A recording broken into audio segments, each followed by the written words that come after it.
Hi, welcome to Sumery P. Today I've got a British classic sweet treat known as a Bakewell Tart. It's got a frangipane filling and I've made it with a Spelt short crust pastry. So if you'd like to see how to make a Bakewell Tart, come with me and let's see. Step one, we need to pop the oven on 160°C or 350 Fahrenheit and grab out your dough. I'll pop a link to how to make a pastry from scratch. This is a short crust spelt pastry and I made it with whole grain flour the other day for a video. Now, if you get it out of the fridge, if it's been there for a few days and it's a little bit cracked, just add a little bit of water to your hands and manipulate it. I find when I use whole grain spelt flour, it's a little bit more fragile than regular flour, but it tastes amazing. So I'm just going to add a little bit of flour to my hands and to the rolling pin. And we're doing it in a 23 centimetre tart tin, so I'm going to try and make this 25 centimetres. And this pastry has no sugar in it because I prefer it without sugar because there's enough sugar for me in the filling. Okay, I think we're looking pretty good. Because my pastry is the whole grain pastry and it's a bit on the delicate side, I'm going to just see if I can roll it back onto my rolling pin and flip it onto my tart tin.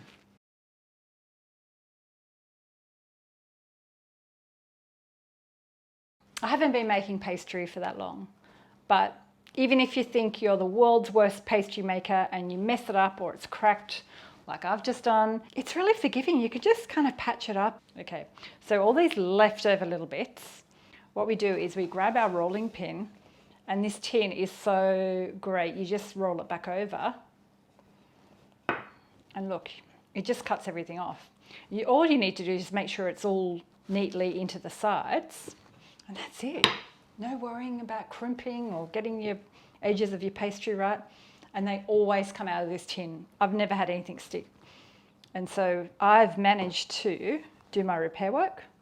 There's no cracks anymore. The pastry looks happy. So let's chill this for 15 minutes and in the meantime we'll make our filling. So the cleanup's done. Next step is making the frangipane filling. So I'm going to use my stand mixer, or you can use a handheld electric beater.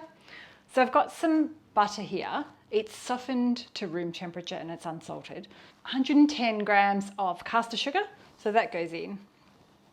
We're just going to whip these up. You just want to whip that up until it's fluffy. It's all creamed and all together. Okay, so that's all whipped up. Now I've got 2 whole eggs here and we're going to whip them up before I put them in. So pop that in. And this has no wheat in this filling. It's a gluten-free filling. So if you, like me, and a little bit intolerant of too much wheat, this is perfect. And I've got a teaspoon of almond extract. If you don't have that in your cupboard, you can swap that out for vanilla. If you don't have vanilla, you can put a little bit of lemon zest, leave it out. Just going to help it along by scraping the sides down. And now we're going to add our ground almonds, almond flour, whatever you want to call it. I've got just 110 grams as well.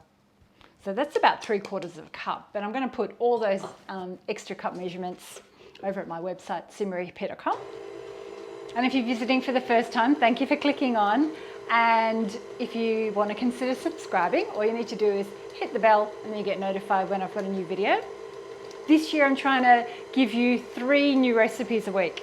So that's our filling done. There's a few steps to this Bakewell Tart today, but it's so worth it.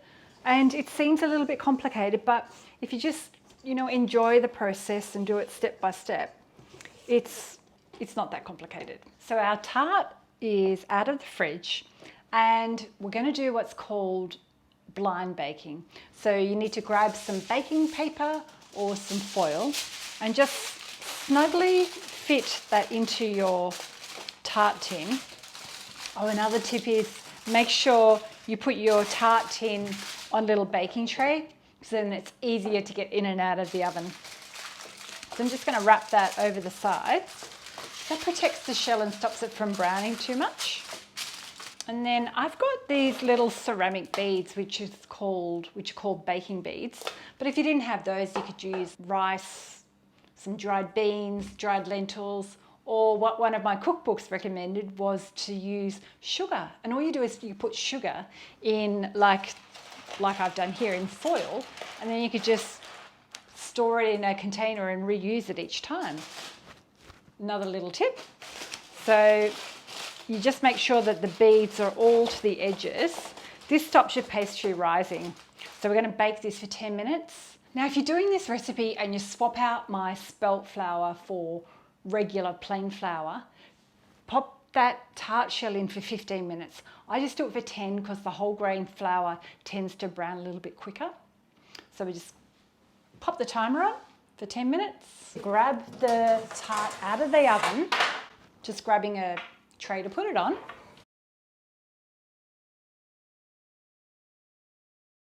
So this will be a little bit hot, so you just need to be very careful. So we need to lift the baking beads off, and we need to remove the other layer of foil. And now we just need to bake this for another 10 minutes until it's golden brown. Can't wait.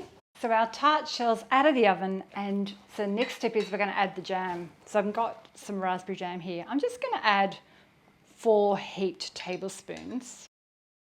So I'm just spreading this over.